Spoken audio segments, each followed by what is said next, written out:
اعوذ باللہ من الشیطان الرجیم بسم اللہ الرحمن الرحیم واعف عنا واغفر لنا وارحمنا انت مولانا فانصرنا علی القوم الکافرین صدق اللہ العظیم۔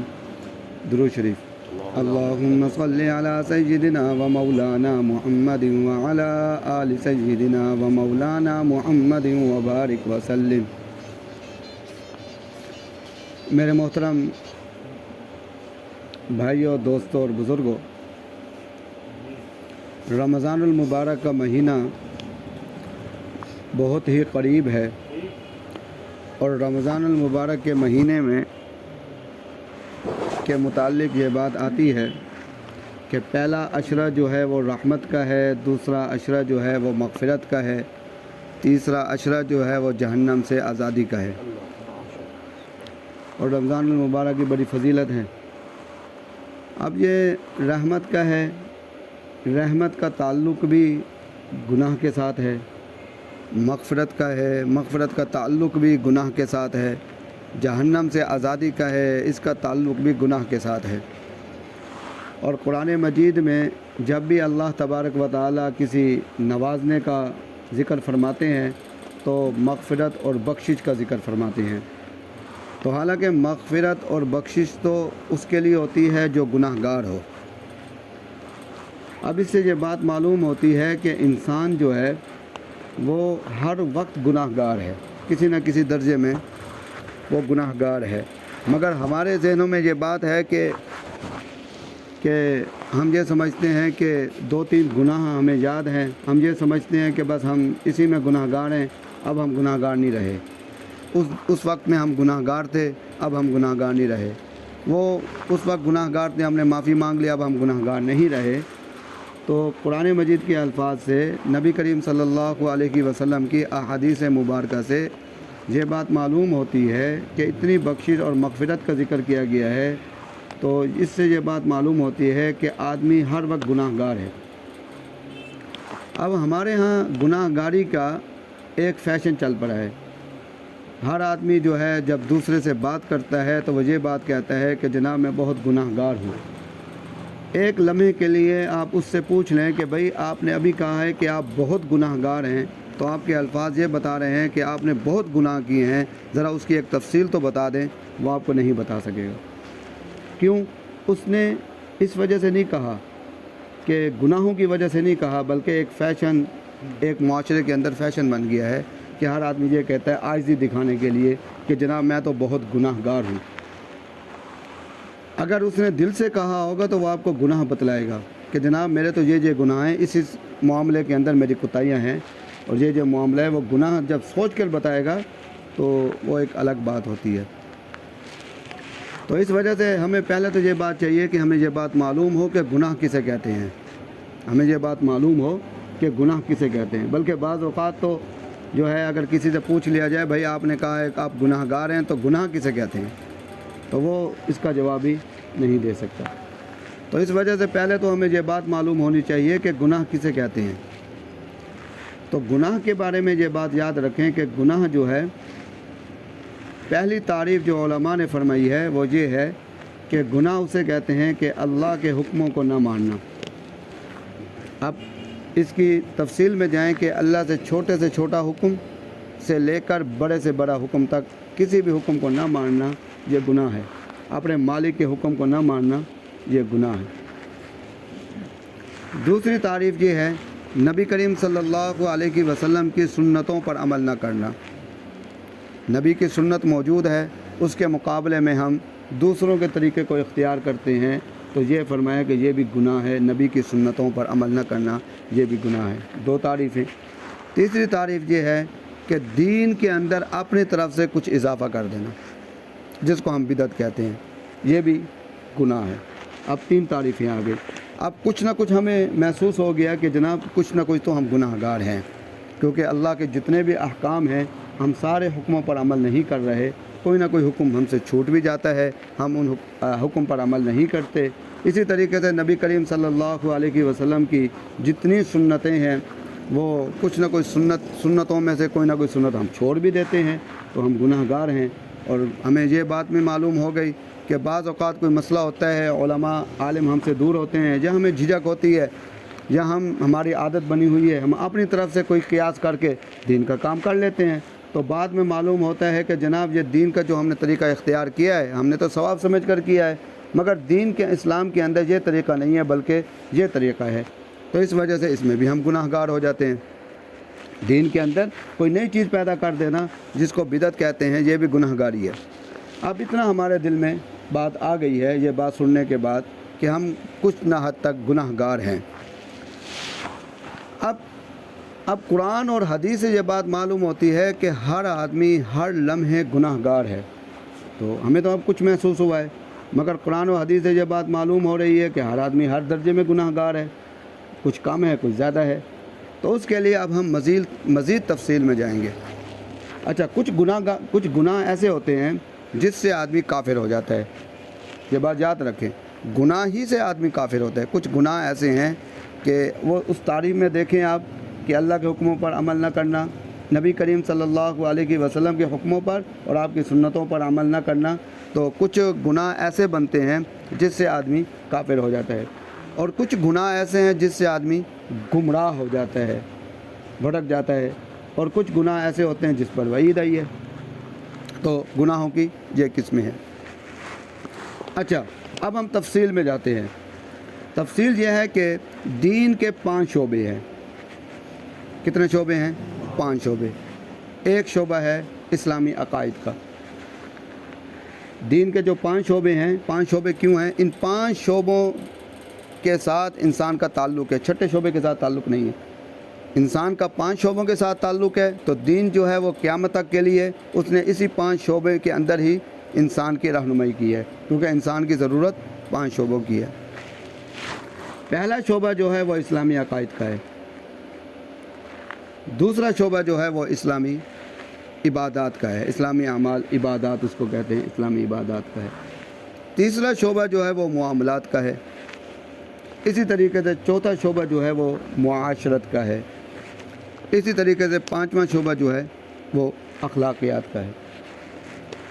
آج ہم ان شعبوں پر غور کریں تو جب میں آپ کے سامنے تفصیل رکھوں گا تو آپ خود محسوس کریں کہ ہر شعبے کے اندر ہم گناہ گار ہیں، ہر شعبے کے اندر کوئی شعبہ بھی ایسا نہیں ہے جس شعبے سے ہم بچے ہوئے ہوں۔ پہلا شعبہ جو ہے وہ اسلامی عقائد کا ہے۔ اب اسلامی عقائد کے اندر آپ دیکھیں، اس کے اندر ایمان اور کفر کا معاملات ہے، ایمان اور کفر کا معاملات ہے۔ تو علماء بتلاتے ہیں کہ کفر کی، ہمارے ذہنوں میں تو یہ بات ہے نا کہ کفر یہ ہے کہ اسلام کی کسی بات کو نہ ماننا، جن باتوں کو ماننا ضروری ہے ان میں سے کسی بات کو نہ ماننا، یہ کفر ہے۔ ہمارے ذہن میں صرف ایک ہی قسم ہے کفر کی، حالانکہ علماء کرام نے کفر کی 8 قسمیں بیان فرمائی ہیں۔ ان 8 قسموں میں پہلی قسم یہ ہے کہ کسی دین کے کسی بات کو نہ ماننا، اس کو آدمی کافر ہو جاتا ہے، اسلام سے خارج ہو جاتا ہے۔ مگر کچھ اور 7 قسمیں اور بھی ہیں۔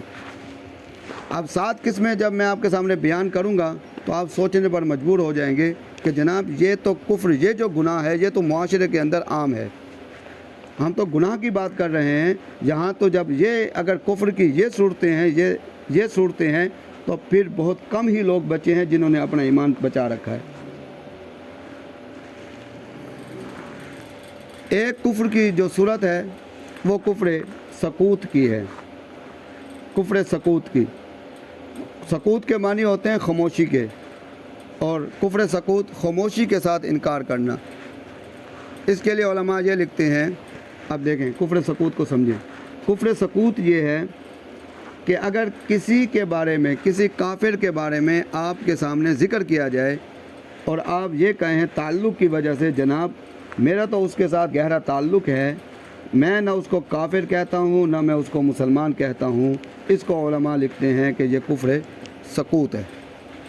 اب اس نے خاموشی اختیار کی، کوئی رائے نہیں دے رہا، وہ کہہ رہا ہے کہ میں نہیں دیتا، چاہے علماء سارے کہہ رہے ہیں یہ کافر ہے، یہ فرقہ قادیانی کافر ہے، مگر میں کہتا ہوں کہ نہیں، میرا ان کے ساتھ بڑا گہرا تعلق ہے اور میں ان کو جو ہے وہ ان کو میں کافر نہیں کہتا، نہ میں ان کو کافر کہتا ہوں نہ میں ان کو مسلمان کہتا ہوں۔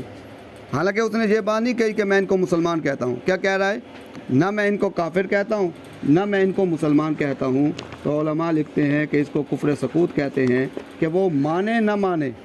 یہ آدمی جو یہ کہہ رہا ہے کہ سکوت اختیار کر رہا ہے، خاموشی اختیار کر رہا ہے اس معاملے میں، فرمایا کہ یہ اب کافر ہو گیا. اب دیکھیں یہ گناہ عام ہے ہمارے معاشرے میں، یہ گناہ عام ہے. اسی طریقے سے اور بھی فرقے موجود ہیں جن کا میں نام نہیں لیتا، تو ان کے بارے میں علماء کا ایک کفر کا فتویٰ ہے. تو اس کے بارے میں احتیاط کرنا چاہیے کہ جناب علماء سے پوچھ لینا چاہیے کہ فلاں فرقہ ہے، اس کے بارے میں شریعت کیا کہتی ہے. وہ کہیں کافر، پر میں بس کافر، اس پر اپنی رائے کو اختیار نہیں کرنا چاہیے. تو ایک کفر کی قسم کفر سکوت کی ہے. اور دوسری قسم میں وہ قسمیں بیان کروں گا جن کو ہم کفر نہیں سمجھتے، تاکہ ہمیں معلوم ہو کہ معاشرے کے اندر کفر کتنی تیزی کے ساتھ پھیل رہا ہے. اور اس کی نشاندہی نبی کریم صلی اللہ علیہ وسلم نے پہلے سے فرما دی تھی کہ ایک وقت آئے گا کہ صبح کو آدمی مسلمان ہوگا اور رات کو کافر ہوگا. حالانکہ وہ کسی عقائد کا اظہار نہیں کرے گا، باقاعدہ اعلان بھی نہیں کرے گا، مگر اس طرح کے الفاظ استعمال کرے گا، اس طرح کے کفر اختیار کرے گا، اس کو معلوم بھی نہیں ہوگا اور وہ اسلام سے خارج ہو جائے گا. اب جو دوسری قسم ہے جو میں آپ کے سامنے عرض کرنا چاہتا ہوں، بیان کرنا چاہتا ہوں، وہ ہے کفر ارتیاب.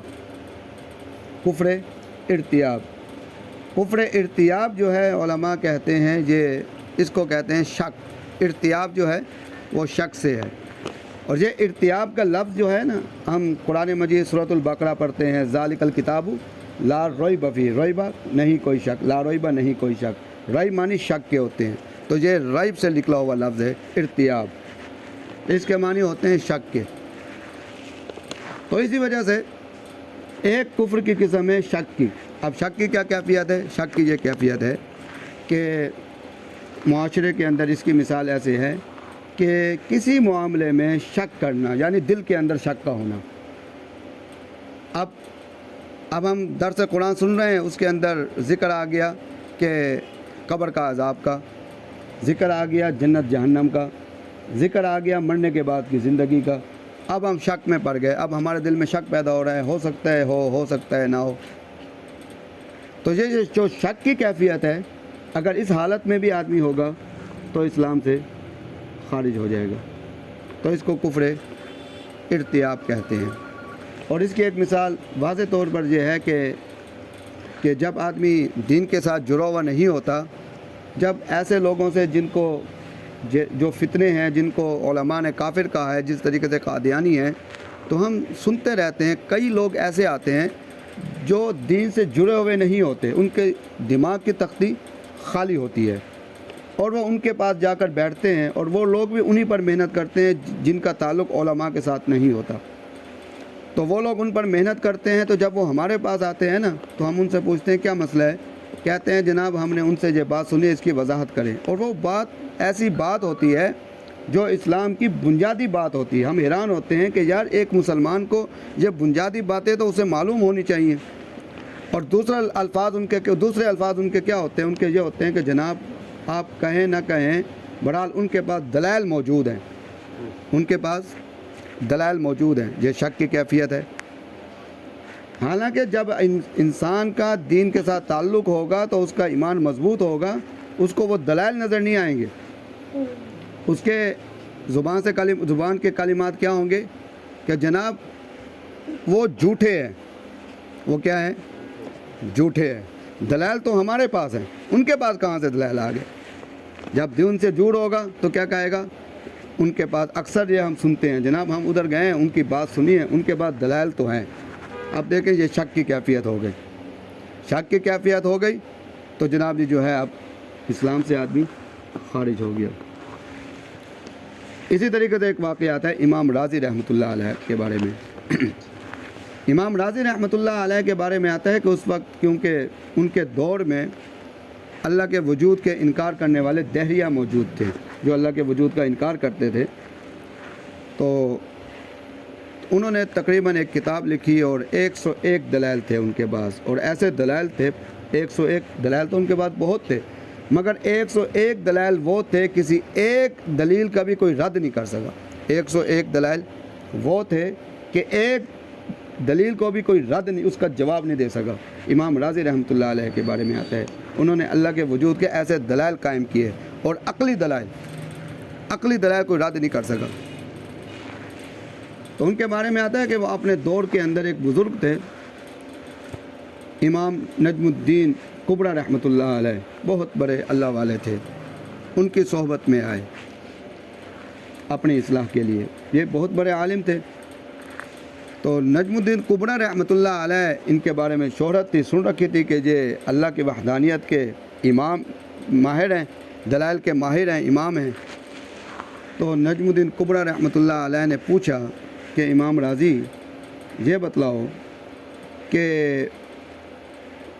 جب تمہارا موت کا وقت ہو اور تمہارے پاس شیطان آ جائے اور شیطان تم سے سوال کرے اور تم دلیل دو اور وہ اس دلیل کو توڑ دے، اس کا جواب دے دے، تو یہ بتلاؤ کہ اس وقت تمہاری کیفیت کیا ہوگی۔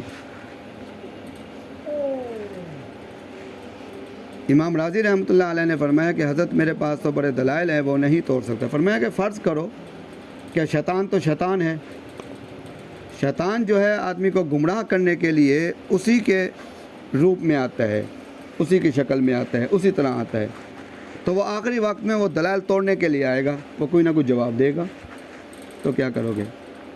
فرمایا کہ امام راضی اگر یہ بتلاؤ کہ اگر تم نے جواب دے دیا، اس نے ایک دلیل کا جواب دیا، سوال کیا تم سے اور تم نے اس کو جواب دے دیا، جواب دیتے وقت تمہاری موت آ گئی، تو تمہاری موت کیسی ہوگی؟ اور اس حالت میں کہ ابھی اس نے تجھ سے سوال کیا ہے، ابھی تم نے جواب نہیں دیا، تو تمہاری موت واقع ہو گئی، تو تمہاری موت کی کیفیت کیا ہوگی؟ اپنے علم کے ذریعے مجھے بتلاؤ۔ امام راضی رحمۃ اللہ علیہ سوچ میں پڑ گئے، فرمایا کہ میری ابھی تک نظر نہیں گئی، اب آپ کی وجہ سے میری اس پر نظر گئی ہے۔ تو فرمایا کہ امام راضی یاد رکھو، اگر تمہارا جواب دیتے ہوئے تمہاری موت آ گئی تو تم ایمان پر تمہاری وفات ہوئی، ایمان پر تمہاری جو ہے نا آخری وقت خاتمہ بالخیر ہو گیا۔ فرمایا کہ اگر جواب کو سوچتے ہوئے اگر تمہیں موت آ گئی تو یہ شک کی کیفیت ہے، تو شک کی کیفیت میں تمہاری موت آئے گی تو تم ایمان کی حالت میں تمہارا انتقال نہیں ہوگا۔ تو امام راضی رحمۃ اللہ علیہ بہت حیران ہوئے، تو فرمایا کہ حضرت پھر مجھے کیا کرنا چاہیے؟ تو حضرت نے فرمایا کہ آپ کو یہ کہنا چاہیے، یہ جواب یاد رکھیں کہ آپ نے اس وقت یہ کہنا ہے، آپ یاد کر لیں کہ آپ نے اس وقت یہ کہنا ہے کہ میں اللہ کو بغیر دلیل کے مانتا ہوں، اور شیطان کے پاس اس کا کوئی حل نہیں ہے، کوئی جواب نہیں ہے۔ میں اللہ کو جو ہے وحدہ لا شریک جو ہے اللہ کے وجود کا اقرار نبی کریم صلی اللہ علیہ وسلم کے ذریعے سے مانتا ہوں، بس بغیر دلیل کے، صرف نبی کریم صلی اللہ علیہ وسلم کے ذریعے سے مانتا ہوں۔ فرمایا کہ اس کے بعد اس کا کوئی جواب نہیں ہوگا۔ تو امام راضی رحمۃ اللہ علیہ بہت حیران ہوئے، اور حضرت نے بڑی اہم بات کی، کیوں؟ فرمایا کہ جب آدمی سوال کرتا ہے تو دوسرا آدمی دل کے اندر جواب سوچنے کی کوشش کرتا ہے، اس وقت اس کی کیفیت جو ہے وہ شک کی کیفیت ہوتی ہے۔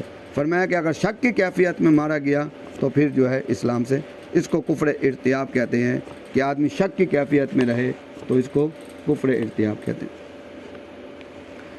تیسرا کفر جو ہے اس کو کفر استہزاء کہتے ہیں۔ استہزاء کے معنی یہ ہوتے ہیں کہ مذاق اڑانا، دین کے کسی بات کا مذاق اڑانا، اس کو کفر استہزاء کہتے ہیں۔ آپ دیکھیں کہ ہمارے معاشرے کے اندر یہ کفر بھی عام ہے، یہ گناہ بھی عام ہے۔ کفر استہزاء کیا ہے؟ کفر استہزاء یہ ہے کہ آدمی خود تو دین پر عمل کرتا ہے مگر دین کے کسی بات کا مذاق بھی اڑاتا ہے۔ تو فرمایا کہ دین کے کسی بات کا مذاق اڑانا یہ کفر استہزاء ہے، آدمی ایمان سے خالی ہو جاتا ہے اور کفر کی حالت میں چلا جاتا ہے۔ مثال کے طور پر اکثر علماء یہ مثال پیش کرتے ہیں، فرماتے ہیں کہ ایک آدمی ہے، اس نے داڑھی رکھی ہوئی ہے، اور اس کے مقابلے میں ایک آدمی ہے، اس نے داڑھی نہیں رکھی ہوئی، اور داڑھی نہ رکھنے والا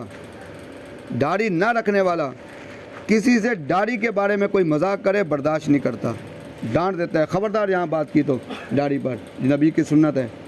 فرمایا کہ وہ فاسق فاجر تو ہے، ایمان والا ہے۔ اس کے مقابلے میں ایک آدمی نے داڑھی تو رکھی ہوئی ہے، رکھنے کے باوجود وہ خود داڑھی کا مذاق اڑا رہا ہے، جیسے آج کل ہمارے معاشرے میں داڑھی کا مذاق چلتا ہے، کوئی ڈریل کہہ دیتا ہے، کوئی اس طریقے سے کچھ اور کہہ دیتا ہے، کوئی جو ہے اس طرح سے بھی میں نے سنا ہے، کوئی جو ہے نا یہ دم کہہ دیتا ہے داڑھی کو کسی کی، تو اس طریقے سے جو ہے ایسے ہے جی، جیسے کوئی مثال دے دیتا ہے تمہاری داڑھی تو ایسے ہے، تو اس طریقے سے کوئی مذاق اڑا دیتا ہے۔ تو فرمایا کہ داڑھی رکھنے والا اگر مذاق اڑائے گا، داڑھی رکھنے کے باوجود بھی کفر استہزاء میں آ جائے گا اور وہ اسلام سے، ایمان سے خالی ہو جائے گا۔ تو یہ دیکھیں، اب یہ جو گناہ ہے ہمارے معاشرے کے اندر عام گناہ ہے، اور اسی طریقے سے فقہائے کرام نے لکھا ہے کہ کوئی آدمی نبی کریم صلی اللہ علیہ وسلم کی سنت پر عمل نہیں کرتا، سنتوں پر عمل نہیں کرتا، فرمایا کہ ٹھیک ہے گناہ گار ہے۔ اگر وہ نبی کریم صلی اللہ علیہ وسلم کی سنت کو حقیر سمجھے گا، حقیر کرے گا، فرمایا کہ وہ ایمان سے خالی ہو جائے گا۔ تو اس کو کفر استہزاء کہتے ہیں۔ اب آخری چوتھا جو کفر ہے جو ہمارے معاشرے کے اندر عام ہے، وہ کفر مفاد ہے۔ کفر مفاد یہ لفظ سے ہی ظاہر ہے، اپنی مفاد کے خاطر کفر کو اختیار کر لینا، ظاہری طور پر، باطنی طور پر نہیں۔ اب یہ بات سمجھیں، باطنی طور پر نہیں، ظاہری طور پر۔ جس طریقے سے ہمارے معاشرے میں ہے کہ ایک آدمی جو ہے وہ باہر جانا چاہتا ہے ایسے ملک میں کہ وہاں کا ویزا بڑا مشکل ہے، اب کیسے جائے؟ اس کے لیے آدمی دیکھتا ہے کہ مرزائی ہیں، قادیانی ہیں، تو ان کو ویزا بڑی جلدی مل جاتا ہے۔ اب عیسائی ہیں، ان کو بھی ویزا مل جاتا ہے۔ تو آدمی کہتا ہے کہ میں کوئی عیسائی تھوڑی ہو رہا ہوں، میں کوئی مرزائی تھوڑی ہو رہا ہوں، بھئی میرا دل تو ایمان پہ پختہ ہے، لکھنے میں کیا حرج ہے؟ تو وہ کاغذ پہ لکھ لیتا ہے کہ میں یہودی ہوں، یا میں عیسائی ہوں، یا میں مرزائی ہوں۔ کیونکہ یہودی اس وجہ سے نہیں لکھتا، یہودیوں کی طرف سے تبلیغ نہیں ہوتی، یہودیوں کے ہاں تبلیغ نہیں ہوتی۔ وہ کہتے ہیں کہ اگر ہم تبلیغ کریں گے تو جنت کم ہو جائے گی، اس وجہ سے وہ تبلیغ نہیں کرتے۔ تو اس وجہ سے یہودی کے ہاں تبلیغ نہیں ہے، تو وہ عیسائی لکھ لیتا ہے یا اپنے آپ کو وہ مرزائی لکھ دیتا ہے۔ تو فرمایا کہ اس کو کفر مفاد کہتے ہیں، اپنی مفاد کی خاطر اس نے اپنے آپ کو کافر لکھا ہے، تو فرمایا کہ وہ بھی جو ہے ایمان سے خالی ہو گیا۔ اب دیکھیں کہ اب یہ بھی ہمارے معاشرے میں گناہ جو ہے وہ عام ہے۔ اسی طریقے سے اب ایک شعبہ ہے اسلامی عقائد کا۔ اب اسلامی عقائد کا جو شعبہ ہے، اس کا انکار کرنا آدمی گناہ تو ہے، مگر ایسا گناہ ہے کہ آدمی ایمان سے بھی خالی ہو جاتا ہے، اور ہمارے معاشرے کے اندر یہ گناہ جو ہیں وہ عام ہیں، اکثر ہوتے ہیں۔ اب دوسرا شعبہ جو ہے وہ عبادات کا ہے۔ اب عبادات کے اندر دیکھیں، آدمی ایک نماز نہیں پڑھتا تو گناہ گار، نماز میں تاخیر کرتا ہے گناہ گار، نماز صحیح طریقے سے ادا نہیں کرتا گناہ گار، عبادات کے اندر بھی آدمی گناہ گار۔ اب کوئی آدمی ایسا نہیں ہے کہ جو گناہ کو صحیح طریقے سے اور صحیح اخلاص کے ساتھ، صحیح نیت کے ساتھ ادا کر سکے، گناہ گار۔ اللہ کی عبادت کا حق کوئی بھی ادا نہیں کر سکتا۔ تو اسی وجہ سے تو قرآن مجید میں آیا ہے کہ اللہ نے فرمایا کہ قرآن مجید میں آتا ہے کہ رات کو وہ عبادت کرتے تھے، صبح کو استغفار کرتے تھے۔ حضرت عائشہ صدیقہ رضی اللہ عنہا نے فرمایا یا رسول اللہ، وہ تو پوری رات عبادت کرتے رہے، تو استغفار کس چیز پر کرتے ہیں؟ فرمایا کہ بھائی استغفار اس وجہ سے کرتے ہیں، یا اللہ ہم نے آپ کی عبادت تو کی ہے مگر آپ کا ہم عبادت کا حق ادا نہیں کر سکے، تو جو کمی کوتاہی ہے ہمیں معاف فرما دے۔ تو جب یہ لوگ جو ہے صحابہ کرام رضوان اللہ علیہم اجمعین کے بارے میں یہ بات آتی ہے، اور نبی کریم صلی اللہ علیہ وسلم کا معمول بھی یہی تھا کہ جب بھی آپ نماز سے فارغ ہوتے تو استغفار پڑھتے، جو ہم خود بھی پڑھتے ہیں، ایک مرتبہ اللہ اکبر، 3 مرتبہ استغفار، اور کبھی ایسے بھی آتی ہے حدیث میں اسلام دن میں 70 مرتبہ یا 100 مرتبہ استغفار کرتے تھے۔ نبی کو کیا ضرورت تھی استغفار کرنے کی؟ کیونکہ نبی نے ہمیں سکھلانا تھا۔ نبی کا استغفار کرنا امت کے لیے تھا، کہ امت کو بتلانا مقصود تھا کہ بھائی استغفار کے جتنے تم محتاج ہو وہ کسی چیز کے محتاج نہیں ہو۔ تو اسی طریقے سے حج کے اندر ہے، اسی طریقے سے اور معاملات ہیں، عبادات کے اندر ہیں، کسی نہ کسی درجے میں اس شعبے کے اندر بھی آدمی کامل نہیں ہے، گناہ گار ضرور ہے۔ اب معاملات کا معاملہ ہے، تیسرا شعبہ جو ہے وہ معاملات کا ہے۔ اور معاملات کے اندر ایک مثال یہ ہے کہ سب سے بڑا مسئلہ سود کا ہے۔ معاملات کے معنی ہوتے ہیں لین دین کے، تو سب سے بڑا مسئلہ جو ہے وہ سود کا ہے۔ تو سود کے بارے میں ہم یہ سمجھتے ہیں کہ سود لینے والا گناہ گار ہے، حالانکہ ایسا نہیں ہے۔ سود کے بارے میں واحد گناہ ہے سود، اس کے بارے میں یہ بات یاد رکھیں، سود لینے والا، سود دینے والا، سود کی سفارش کرنے والا، سود پر گواہی دینے والا، سود کے بارے میں معاملات کو لکھنے والا، سارے برابر کے گناہ گار ہیں، سارے گناہ گار ہیں۔ اب ہم کیا سمجھتے ہیں کہ سود لینے والا صرف گناہ گار ہے؟ تو ایک آدمی کہتا ہے یار میری سفارش کر دو، آدمی سفارش کر دیتا ہے، ضامن بن جاتا ہے، ضامن بننے سے وہ بھی گناہ کے اندر شریک ہو جاتا ہے سود کے، اور برابر کا شریک ہے۔ حرام مال کا بیچنا، جو مال مسلمان کے لیے حرام ہے اس کو بیچنا بھی حرام ہے۔ اب اس میں ہم کہاں کمی، ناپ تول میں کمی کرنا، تھوڑا سا ناپ تول میں کمی رہ جاتی ہے تھوڑی بہت، تو اس میں بھی گناہ گار۔ اچھا، خاص طور پر کاروبار کرتے ہیں، کسی نہ کسی درجے میں ہم جھوٹ بھی بول دیتے ہیں، اب ہمیں معلوم بھی نہیں ہوتا۔ جھوٹ کی ہماری اتنی عادت ہے کہ ہماری زبانوں سے نکلتا ہی جھوٹ ہے، کیونکہ ہماری تو عادت بن چکی ہے۔ تو معاملات کے اندر بھی جھوٹ، اب دیکھیں اس شعبے کے اندر بھی ہم گناہ گار ہیں۔ اب چوتھا شعبہ جو ہے وہ معاشرت کا ہے۔ معاشرت یہ ہے کہ رہن سہن، اس کو معاشرت کہتے ہیں۔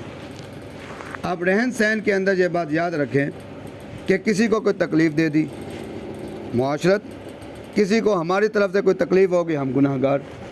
اب ہم یہ سمجھتے ہیں کہ گناہ جو ہے کسی کو تکلیف دینا، کسی کو تکلیف پہنچے، یعنی کہ کوئی میں نے کانٹا چبو دیا، اب اس کو تکلیف پہنچی، میں نے اس کو مار دیا، یہ تکلیف پہنچی، یہ تو ہمیں معلوم ہے تکلیف پہنچی۔ مگر اور بھی کچھ تکلیفیں ایسی ہیں جو ہم سمجھتے ہیں کہ تکلیف نہیں پہنچی مگر اس کو تکلیف پہنچتی ہے۔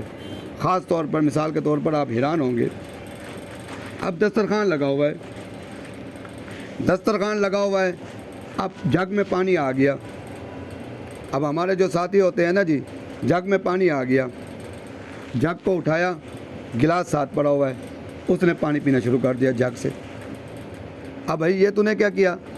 بھائی مسلمان کا جھوٹا شفا ہے، ایسے کہتے ہیں نا، مسلمان کا جھوٹا شفا ہے۔ اب یہ مسلمان کا جھوٹا پینا، اب میں آپ کو سمجھاؤں، مسلمان کا جھوٹا پینا نہ فرض ہے، نہ واجب ہے، نہ سنت ہے، نہ مستحب ہے، بس شفا کا لفظ ہے، بھائی افضل ہے، پی سکتا ہے۔ اب اس میں سے ایک آدمی بیٹھا ہوا ہے، پیاسا بیٹھا ہے، اب وہ کراہت محسوس ہوتی ہے۔ اب کراہت کرنے والا کہیں ذکر نہیں ہے کہ گناہ گار ہے، کہیں دکھا دیں، اب اس کے مزاج نہیں ہے، اب وہ پانی پینا چاہتا تھا، اس نے دیکھا، اس نے منہ لگا لیا۔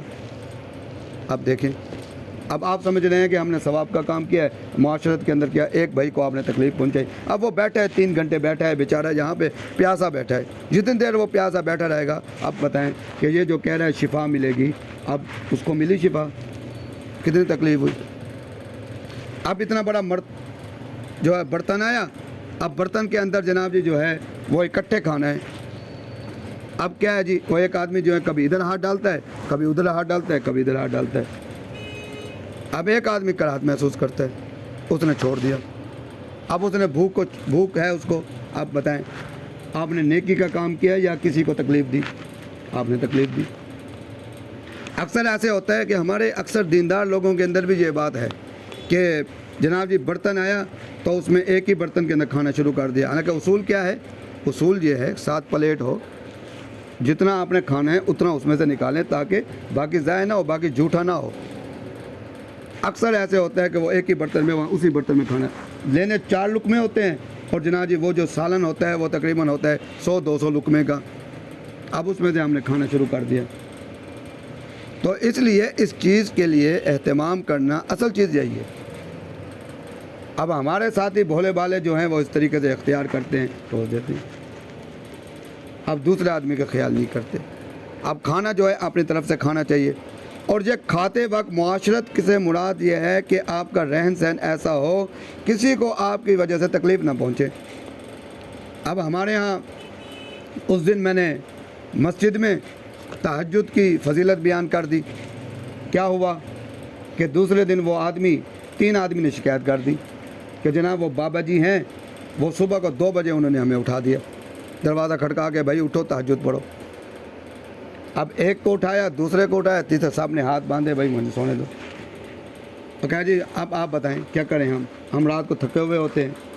تو میں نے بابا جی سے کہا بھائی سب سے معافی مانگو. آپ کسی مفتی کے پاس چلے جاؤ اور وہ یہی کہے گا بھائی سب سے معافی مانگو. اور تہجد جب فرض ہی نہیں کی, تہجد جو ہے وہ فرض ہی نہیں کی, آپ نے فرض کر دی, آپ نے تکلیف پہنچا دی. نبی کریم صلی اللہ علیہ وسلم جب تہجد کے لیے کھڑے ہوتے تھے تو حضرت عائشہ صدیقہ رضی اللہ عنہا فرماتی ہیں کہ اس طرح کھڑے ہوتے تھے بڑی آرام کے ساتھ, اور آہٹ کی آواز بھی نہ آئے کہ میری وجہ سے, میرے اٹھنے کی وجہ سے میری ازواج مطہرہ زوجہ مطہرہ کی نیند میں خلل نہ ہو. اور میں نے یہ بات, حضرت مولانا خورشید احمد صاحب آئے ہوئے تھے تو میں نے ان کو یہ بات کی. حضرت نے اضافہ فرما دیا, فرمایا کہ نبی کریم صلی اللہ علیہ وسلم اس آہٹ کی وجہ سے جوتا بھی نہیں پہنتے تھے, اس آہٹ کی وجہ سے جوتا بھی نہیں پہنتے تھے کہ کہیں جو ہے خلل نہ ہو نیند کے اندر. میں نے کہا حضرت آپ نے یہ بات کا اضافہ فرما دیا, تو یہ بڑی بات کی ہے آپ نے. تو اس وجہ سے اٹھ کھڑا ہو جانا. جب ہم یہ معاملہ شروع کر دیتے ہیں تو دوسرے لوگ جو نئے ساتھی ہوتے ہیں وہ پسند ہو جاتے ہیں. تو اس وجہ سے معاشرت کے اندر دیکھیں, ہم یہ سمجھیں کہ ہمیں کسی سے تکلیف دینا الگ بات ہے, مگر اس طرح سے بھی تکلیف دے رہے ہیں ہم. لوگوں کے مزاج کا شریعت کے اندر ہے, لوگوں کے مزاج کو دیکھ کر چلو. اب دیکھو نبی کریم صلی اللہ علیہ وسلم بیٹھے ہوئے تھے, آپ کی شلوار جو ہے ذرا اونچی تھی. ابو بکر صدیق رضی اللہ, پنڈلی سے بھی اونچی تھی. ابو بکر صدیق رضی اللہ عنہ آئے, آپ نے نیچے نہیں کی, اپنا جو ہے وہ کپڑا نیچے نہیں کیا. فاروق اعظم رضی اللہ عنہ آئے, آپ نے کپڑا نیچے نہیں کیا. عثمان غنی رضی اللہ عنہ ہے, آپ نے کپڑا نیچے کر دیا. آپ دیکھیں شریعت کے اندر مزاج کا خیال رکھنا بھی ضروری ہے. تو کسی نے پوچھا یا رسول اللہ یہ کیا معاملہ ہے؟ آپ نے فرمایا کہ وہ دو آئے, ان کا مزاج ایسا تھا. عثمان غنی رضی اللہ عنہ, ان کا مزاج ایسا ہے وہ ٹھہر جاتے نہ آ جاتے. اب ان کے مزاج کے مطابق, کیونکہ ان کا مزاج تھا تو اس وجہ سے میں نے کپڑا نیچے کر لیا. تو مزاج کا خیال رکھنا بھی معاشرت کے اندر جو بڑی اہم بات ہے, جس کے لیے ہم کتنا گناہ کرتے ہیں. تو مزاج کا رعایت کرنا بھی ضروری ہے. یہ چوتھا اور پانچواں جو ہے وہ اخلاقیات کا ہے. اخلاقیات کا, آپ اخلاقیات کے اندر بھی دیکھیں ہم کتنے گناہ گار ہیں. کہ جھوٹ بولنا, یعنی کہ کسی کی رہنمائی کرنا, جھوٹ بول کر کرنا, جھوٹ بول لینا رہنمائی میں. اگر کسی نے رہنمائی مانگی ہے, ہم نے جھوٹ بول دیا. آدمی کہہ دے کہ بھائی ایسا معاملہ میں آپ کو نہیں بتا سکتا, سیدھی بات کہہ دے, مگر جھوٹ بول کر اس کی غلط رہنمائی نہ کرے, تو اخلاقیات میں. اسی طریقے سے خیانت کرنا. اب خیانت کرنا ہمارے ذہنوں میں یہ بات ہے کہ بھئی کوئی چیز دے اور ہم اس کو دبا لیں, اس کو خیانت کہتے ہیں. حدیث شریف میں المجالس بالامانہ, مجالس کو بھی امانت کہا گیا ہے, کہ مجالس کے اندر جو بات ہوتی ہے وہ بھی امانت ہوتی ہے. اگر کوئی ایسی بات ہو جو آدمی کر لیتا ہے اور وہ ایسی بات ہے جو کسی کو نہیں بتلانی چاہیے, تو فرمایا کہ اگر کوئی آدمی اس کو کسی کو بتلا دے گا تو وہ بھی خیانت ہوگی. اب خیانت جو ہے یہ نبی کریم صلی اللہ علیہ وسلم نے نفاق کی علامات میں سے ایک علامت فرمائی ہے. تو اسی وجہ سے خیانت, وعدہ خلافی کرنا, یہ بھی نفاق کی علامات میں سے ایک علامت ہے. بار بار وعدہ, ایک تو ہوتا ہے نا وعدہ خلافی ہو جانا, وعدہ خلافی ہو جانا اس کے لیے بھی لازم ہے کہ آپ اس کو آگاہ کریں کہ بھائی میری یہ مجبوری پڑ گئی ہے اور آپ کو جو تکلیف ہوئی اس کی میں معافی چاہتا ہوں, اس کی بھی میں معافی چاہتا ہوں کہ وعدہ خلافی ہو گئی, مجھے یہ اتفاقاً یہ معاملہ ہو گیا, میں انشاءاللہ پھر کوئی وعدہ کریں اور وعدے پر پورے اترے. یہ نہ کہ ہر وقت ہی وعدہ خلافی ہوتا رہے. طنز اور تانا دینا, کسی کو طنز کے ساتھ بات کرنا, تانے کے ساتھ, یہ ہماری عادت ہے معاشرے اخلاق کے اندر. غیبت کرنا, بدگمانی کرنا, بے جا غصہ کرنا. اب بے جا غصہ کیا ہے کہ والدین پر, والدین جیسے بھی ہوں, کفر کی حالت میں ہوں, شرک کی حالت میں ہوں, اب شریعت کہتی ہے کہ والدین جیسے بھی ہوں ان پر غصہ کرنے کا آپ کو اختیار ہی نہیں ہے. مشرک والدین ہیں تو صحابہ کرام رضوان اللہ علیہم اجمعین کو منع کر دیا گیا کہ وہ والدین ہیں, مشرک ہیں, مگر ان کے ساتھ بات نہ مانو, ان کی اسلام پر عمل کرو, مگر ان کے ساتھ غصہ نہیں کرنا. اب اس کو بے جا غصہ کہتے ہیں. کینہ رکھنا دل کے اندر کینہ رکھنا, کسی سے اگر کوئی معاملہ ہو گیا اور آدمی کینہ رکھ کے بھئی میں تو اس کے ساتھ سلام نہیں کروں گا, اس کا بولوں گا نہیں, اسی طریقے سے ریاکاری دکھاوا کرنا یہ اخلاقیات میں سے ہیں. اسی طریقے سے تکبر. اب دیکھیں یہ 5 شعبے میں نے آپ کے سامنے اس کی تھوڑی تھوڑی مثالیں میں نے آپ کے سامنے پیش کی ہیں. اب دیکھیں کہ اگر ہم اس پر جائزہ لیں، اب ہم میں سے جو بھی بیٹھا ہے کیا ان ساری باتوں کو سن کر کیا کوئی بچا ہوا ہے گناہ سے؟ نہیں بچا ہوا، تمام شعبوں کا گناہ گار ہے. تو اس وجہ سے اللہ تبارک و تعالی نے ہر جگہ پر بخشش اور مغفرت کا ذکر فرمایا ہے، اور اللہ سے ہر وقت جو ہے بخشش اور مغفرت مانگنی چاہیے اور اسی کا اہتمام کرنا چاہیے. تو اللہ تبارک و تعالی ہمیں